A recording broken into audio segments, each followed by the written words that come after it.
spiritual awakening to inspire your personal enlightened journey. I'm your host, Megan Mary, international best-selling metaphysical author and founder of Inner Realms Publishing. Let's bring in the light. Today we have Terri Blair. She is a nonfiction writer, artist, amateur genealogist, and business owner. Terri has over 40 years of psychic training, including studying at the Edgar Cayce Institute, Association for Enlightenment and Research, and with other accomplished teachers of psychic studies and mediumship. The adventure that led to her book, Psychic Ancestry, began when Terri searched for the stories of her ancestors. Conventional research left many family mysteries unsolved. Suddenly, Terri realized she could use her lifetime of psychic skills to try to contact her ancestors. The things she uncovered are remarkable. Welcome, Terri. Thank you, Megan. It's great to be with you. Yes, I'm very excited to discuss your book and all the things that you encountered on this amazing journey that you went on. So the first question I ask everyone is, what does enlightenment mean to you? So that's something that I don't think about very often. So that was an interesting question. But I think anytime you elevate your connection to the spiritual world contributes to enlightenment. And there's many ways to do that. You can do it with meditation or psychic development or just being in nature or anything like that, really. Recently, for me, it was learning mediumship and connecting with my ancestors that really felt like I was enlightened, like something really clicked for me with that. So I think for everyone, it's a personal journey and it's different for everyone. But it was interesting that you would bring that word up because even though I've done a lot of psychic practice and spiritual learning in my life, I never think about that word. So thank you. That was good. Absolutely, yes. I always start out the show that way, and it's amazing the different ways that everyone answers that. And someday I'm going to make a compilation of everybody's answer because I think it's just a fascinating topic, of course. There are a lot of things that I want to talk about today. Some of them are obvious that in the intro, mediumship, ancestry, lineage, genealogy, but I also want to talk about automatic writing, dreams. There were 2 dreams in your books that you talked about that I would love to hear you share. So tell the audience what led you to go on this journey to research your family ancestry, and then a little bit back and forth about what you encountered. So I was not intending to write a book about this at all. I was doing some family research. I had come across some old photographs that my aunt had, and there was pictures of my great-grandmother, my Scottish great-grandmother. I didn't really know too much about her. I never met her in my life. So I really wanted to dive into our family history. So I started to work on that. And I was retired at the time. I just retired from advertising, had a lot of time on my hands. It was during the pandemic. So I started working on that. And then at the same time, I was taking some classes for psychic development. I was doing remote viewing classes with Uri Geller that was online. And then a little bit later, I learned about a mediumship class. So I started to take that class and learn mediumship. So these things were happening together. I was researching and finding family mysteries and roadblocks that I would hit that I couldn't solve.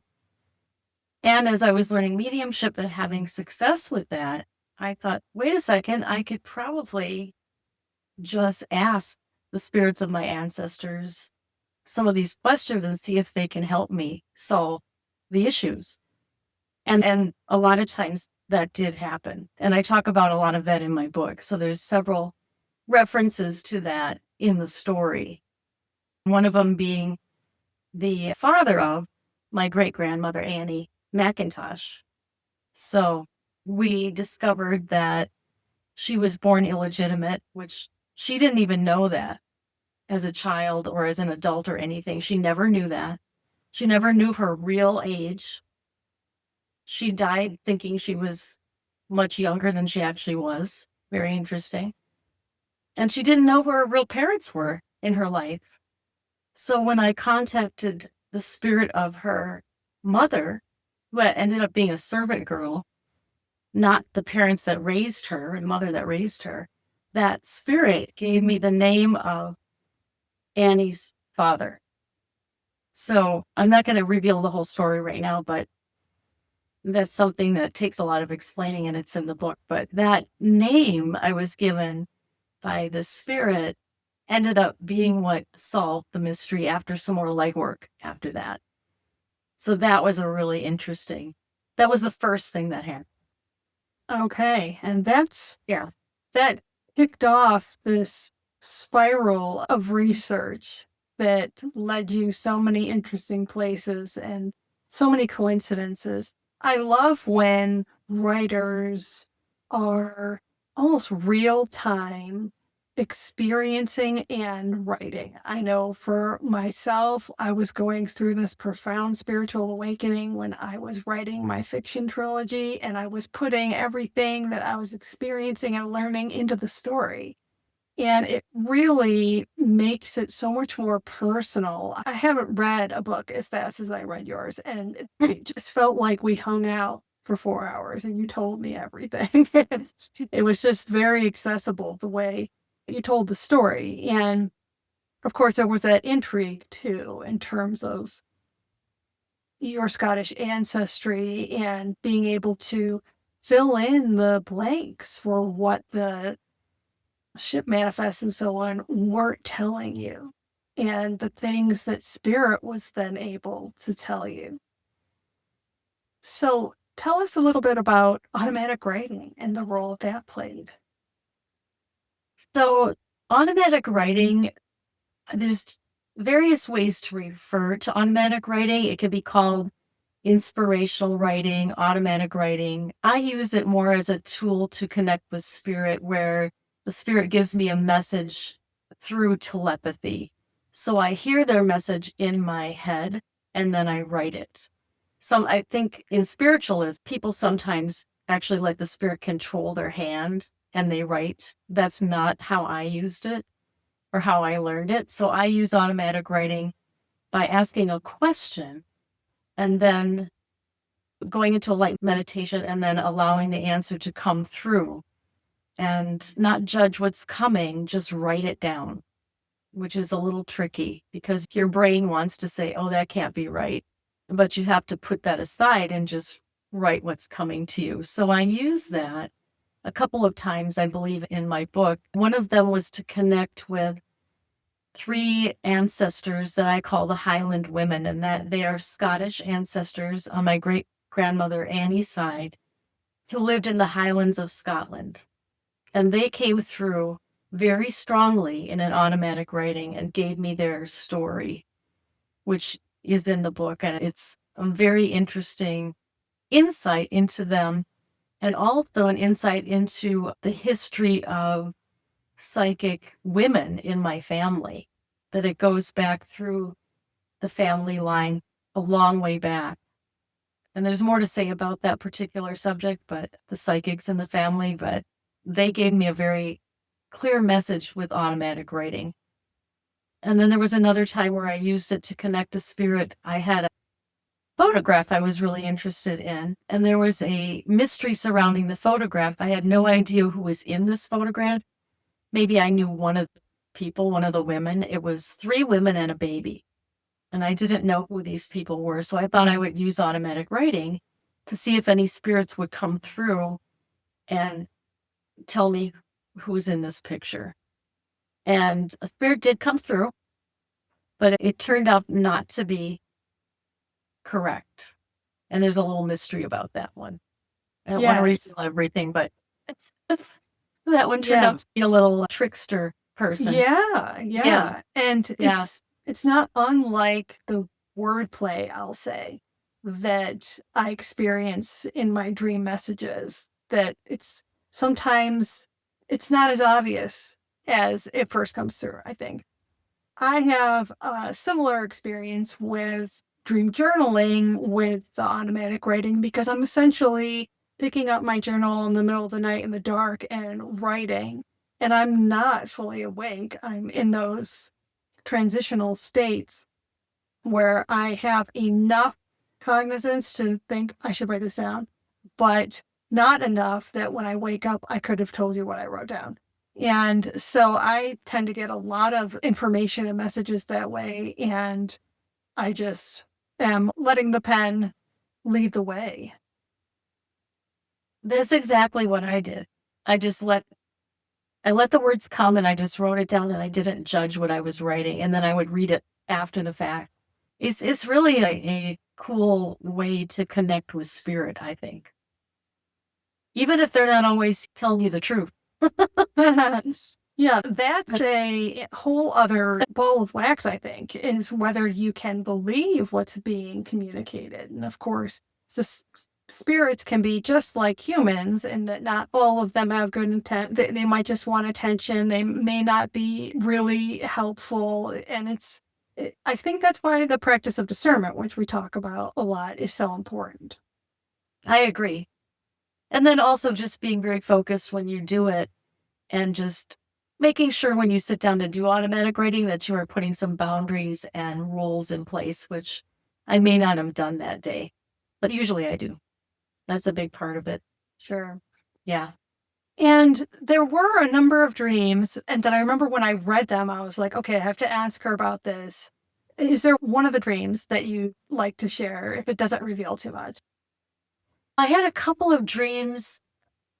Sorry, I don't remember everything I wrote in the There was one dream I had. I think it was about my mother. My mother committed suicide in 1985. She had a very hard life, struggled with mental illness. She was only 45 years old. And when she died, I didn't have a lot of afterlife connection with her for some reason. So we were close, but I guess I did expect something to happen, some sort of spirit communication from her. But really, it didn't happen for a long time. But then she started to show up in my dreams. And it was a lot different than a regular dream. It felt like she was really there. It felt completely different. It felt like a soul connection. That's the only way I can really describe it. I felt like we really did visit with each other and talk. And she let me know her various stages that she was going through after having passed that way. At first, she was a little bit unhappy of where she was on the other side. It was not a terrible place. It was just she was confused. She didn't know what was happening. And then, like maybe a year later, I had another dream where she was in a better place. And then recently, or while I was writing the book, I started to have dreams where she came and told me she was doing great. And she showed up wearing these wonderful outfits and looking really good and telling me that she was reliving her young years now in the spirit world to have a better outcome. I love that. That was really pretty great. Yeah, the visitation dreams can be so powerful. I've had them myself. And I had a similar experience where when I lost my father, I saw him the age he was when I lost him. And then I started to see him younger and younger as the time went on. And he just looked better and better. And it was almost like he was reliving, he was like a teenager almost, and just having his best life. So it's very interesting how the spirit world works that way. And then those experiences are so profound and they're so different from what I call the story dreams, which are also very profound and deep. But it is its own classification of dream experience, for sure. I agree. And long before I did any kind of mediumship or was into mediumship, I had another person in a dream, a friend of mine who was murdered. This sounds grim, but he's fine. He's okay on the other side. He contacted me in a dream as well. He showed up on a bridge, and he stood on one side, I stood on the other. And I knew it was him quite clearly. He had been gone about 2 years. He had been passed about 2 years when this happened.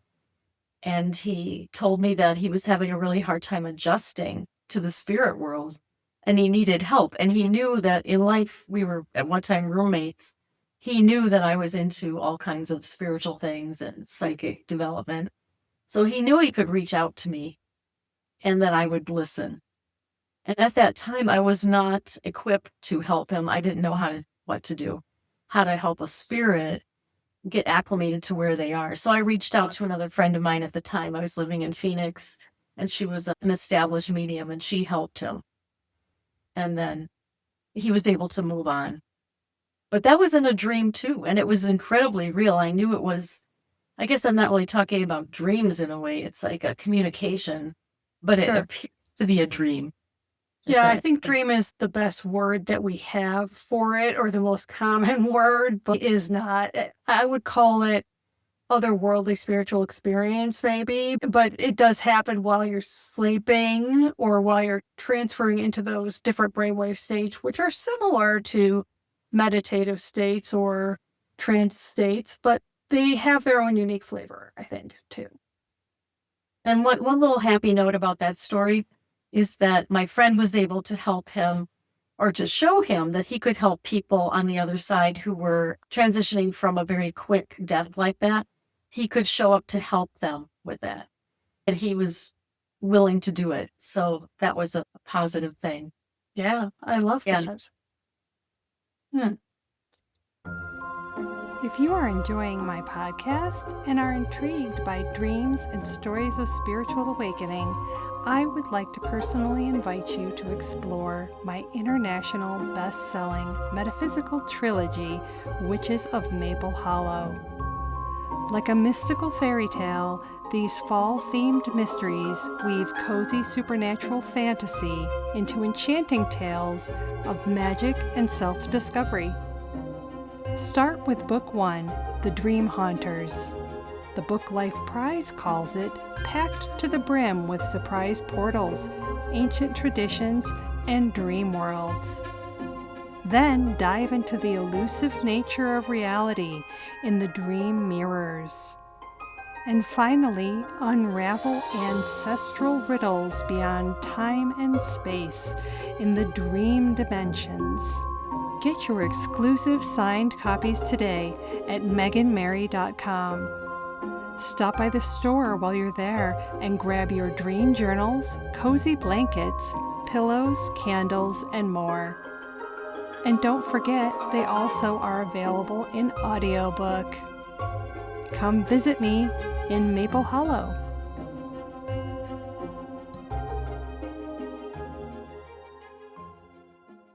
In your experience with mediumship and contacting your ancestors, what to you is one of the more surprising things that you discovered, since you were new to it in the beginning, and the further you got down that rabbit hole, the more experiences you had? And for people who are not familiar with mediumship or haven't done it themselves, tell us a little bit about what that is. Each person I contacted was so different. Sometimes it would be just an intuitive sense.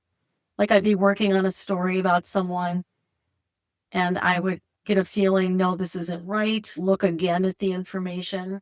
Something would just pop in my head and say, no, you're going down the wrong path. Keep looking, or look here or look there. So I felt like in that sense, the spirit of that ancestor was telling me, hey, just look over here or look again at something. Sometimes I would go directly to them if I had a question. I spent a lot of time with traditional research first because I didn't know there was going to be things I couldn't solve unless I had really done the research first. So if there came to be a mystery, something I couldn't solve, then I would, through mediumship, see if I could contact that particular ancestor. And often they did show up for me and give me information. And spirits with mediumship, they, like a dream, they show you images like props or visual images of things that are symbolic. Sometimes it's not literal. And so those are clues they would give me to look for something. I had one ancestor that was somebody in my state, Wisconsin, that I didn't know too much about. And in a mediumship session, he showed up with it was like a watch, but it was had a schooner on it, like an old fashioned, like from the 1800s, like a ship, sailing ship. And I thought, okay, I just wrote it down. I thought, all right, does it make sense? Because he was a farmer. He lived on a farm. Okay, whatever. And then as I was looking into his history, I found a family letter that said, oh yeah, he was a sailor. He did that for a living before he came to America in Spain. So that was his way of showing me this is a piece of evidence when you find it that I am really connecting with you. And there were so many things like that. The whole book is full of little stories like that, where they would show me things, or in the case of my great grandmother's mother telling me a name, that only happened once. So the rest of it was more visual, or sometimes telepathy with words. They would tell me stories. They would tell me. I was just looking at my book just to refresh my own brain right before we got on this call. And I was looking at, there's a chapter about my sea captain ancestors in Scotland. And they had a lot of stuff that they gave me that was interesting. Like, I couldn't find the obituary for one of my ancestors. There's a mystery about this guy. He seemed to have disappeared. He turns up in another town with another wife. That's a whole story in the book. But I needed some proof about what he was doing. And I looked for his obituary on newspaper.com like probably 4 or 5 times. And I'm a pretty good researcher, and nothing was coming up. I went into a mediumship session with him, and he said, okay, today, look again. And when I did that, it just popped up like it had been there the whole time. And I put in the same search terms I had been using for the last several months, and I thought, okay, thank you. It's amazing. And that obituary gave me proof of his story. So there was stuff in there that really solidified his story. So that was important. Anyway, this is so much fun. I was having so much fun doing this. It was one thing after another. It was just really fun to write it and to experience it. These ancestors are not done with me, by the way.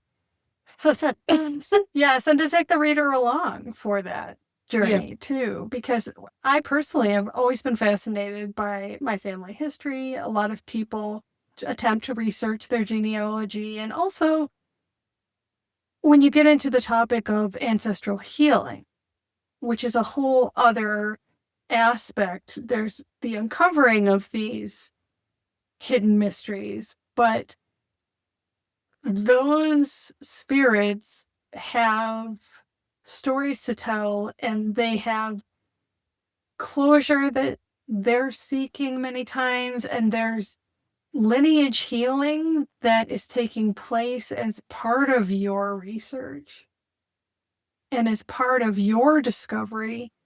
And that, to me, has always been one of the more important parts of uncovering that information, is to be the person at the end of that, not that it's the end of the line, but at the end of that lineage line at that moment in time, to be listening, ready to listen to what those other spirits want to communicate, and to also incorporate what your role is in uncovering that and what it means for you to discover all of that. I agree. There's so much there. It's so hard to talk about it all because it's more than just writing a historical perspective on these people. You really feel like you are connecting with them, and they are sometimes learning about their own lives through me. Yes. Things that they didn't know. There's things that they're still discovering because I'm a channel for them. So it's pretty remarkable that can still happen. It's not just a linear discovery. It's not just that, oh, I found out that this person was from here and that they had this many children and they did this for a living. And isn't that interesting? And that's where it ends.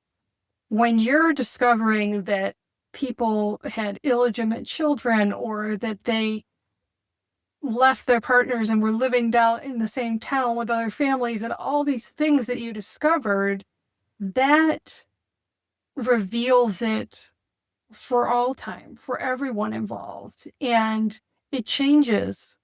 It almost becomes like a different timeline path. And so you're not just filling in the family tree. I agree with that. There's so much more there. You are filling in a family tree, but you're discovering their stories and revealing their stories. And I guess I have one example of, I guess I'm talking about my great-grandmother again, my Scottish great-grandmother.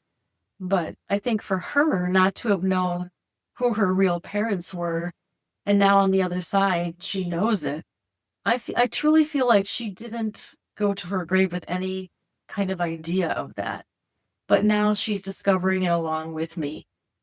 And there's more I'm finding out about that family. It keeps happening. Like we're going further back now in Scotland to more people. And those clues just keep coming, and I'm not really looking for them very hard right now. I've put that aside. So when they show up, I think, maybe my great-grandmother wants to find out more, and she's prodding me along here. Interesting. Yeah. Yeah, and how, I guess that's another interesting question is, what happened after this? Because when did you publish this? Not that long ago. It's almost been a year, January of 2025. Okay. So in the after period of writing and doing all that intense research, obviously you took a break, but then it seemed like it wasn't done with you, like you said. Yeah. And I'm still learning mediumship too, because when I started writing the book, I was just brand new to mediumship. So I did a lot of psychic development, but I had never worked with any type of mediumship. So I feel like I'm still learning, and I'm taking classes and evolving with that. And who knows what will happen as I grow with this. More things we reveal. We did leave some unanswered questions in the book. I think 2 stories that weren't solved. So we'll see if that can get resolved in the future. Yeah. It could become a series. There's a lot of people in there. There are a lot of people. Yeah. And I had never encountered something that merged genealogy with mediumship and with psychic abilities. So, of course, a lot of people go to psychics to communicate with their loved ones that have passed on, and that's fairly commonplace. But the process of mining your family history through the methods of mediumship, I found to be very unique. Have you encountered that previously? Actually, I was a little ways into the book when a friend of mine recommended, I'm going to show you his book, Psychic Roots by Hank Jones. Hank is a former child actor and turned genealogist. And so he wrote 2 books. And I didn't know this when I had started my book. I was about halfway through when I read his books. He wasn't doing mediumship, but what he did was he interviewed in his first book over 300 genealogists so that they could tell their stories of how they used intuition, synchronicities, things that would come up when they were doing their research that there was no explanation for. So it wasn't exactly psychic, but some of it was. And so his story was really interesting, and his book inspired me to keep going. I thought, okay, I was taking it one step further than what he did as far as using mediumship, but he interviewed all these people that were encountering similar things. They might be working on something and they had an intuition to look here, not in this place, and they followed it, and it turned out to be important clues for them. And there's story after story. So it's pretty interesting. Okay. Yeah. So while I was writing it, I didn't know too much about that, but now I'm connecting with him now again after I wrote the book. Nice. Yeah. I think that there is often a misperception about psychic abilities, that people have a very narrow concept, maybe from television or movies, that they think that is. And to me, it's just being able to access our intuition, being able to use our clear senses, being able to recognize synchronicities and signs from the universe and from spirit. And when we start to do that, we're activating those abilities. And those are quote unquote psychic abilities, whether it's clairvoyance or clairaudience or clairsentience. All of those things are commonly things that once you explain it a certain way to people, they say, oh, I've had that experience.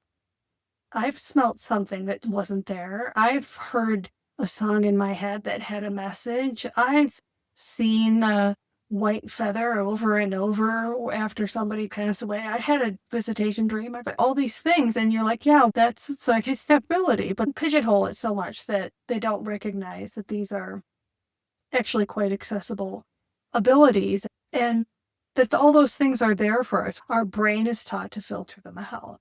And so I love the synchronicities that you have in the book.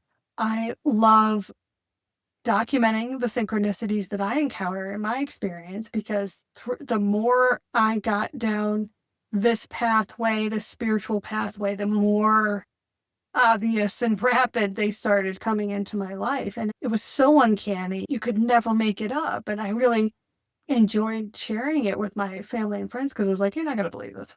And it just never ceases to amaze me how amazing those coincidences can be. I agree. But it's paying attention to those small things and recognizing them. And if something's nagging at you like that, it's something you have to keep looking for. I'm putting together a class. I'm going to start teaching a class about how to connect with your ancestors by using simple techniques like looking at a photograph, or we're going to use automatic writing and psychometry, which is simply holding an object and seeing what impressions you get. Because in all my years of taking classes, I've realized that people that have no psychic training whatsoever, they all can do these things, and they can do it the first time they try. It just takes a willingness, and the results are always there. And I believe everyone has, to some degree, they have intuition for sure, but they do have psychic abilities. It's something we have, whether you can see it or not, it's there. And so it'll be real fun to see what people come up with when they tune into a photograph or an object of their ancestor and see what happens. Yes, I'm sure that you'll get a lot of response to that, because I've met a number of people who've lost someone tragically, and they're just, how do I contact them? Because they're not in touch with those other senses. They're not just tuned in like a radio station. They're not, and they're also not in the habit of listening. Right. So it's just a matter of honing that skill and practicing it, but being, like you said, being open to it. And so I think that would be a wonderful compliment to your book. And that was going to be my next question. What's next? But is there anything else? Yeah. So I'm going to be teaching that class locally here in Milwaukee. And then if it turns out to be something that people like, I could probably develop it into an online class, I think. Because psychic and mediumship, that works over Zoom too. It works just as well. I've taken lots of mediumship classes and it's over Zoom and it works great.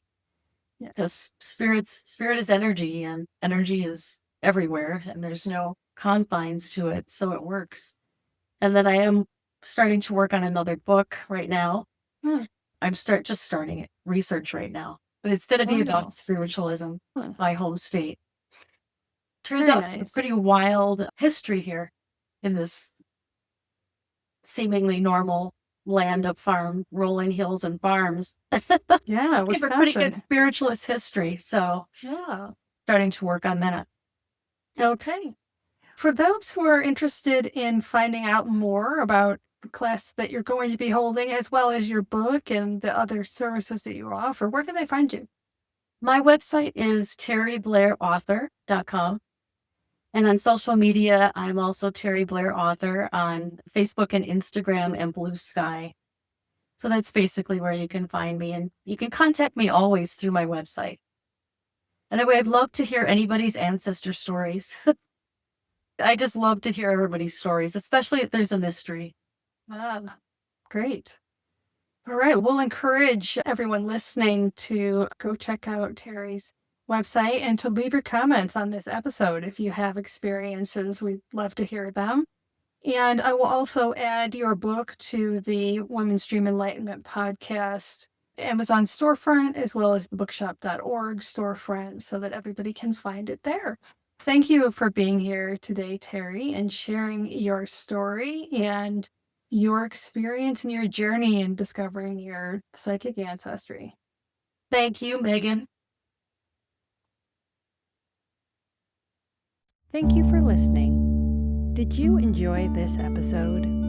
Be sure to subscribe to make sure you never miss an episode. Head over to my YouTube channel and hit that subscribe button as well to be part of my growing community.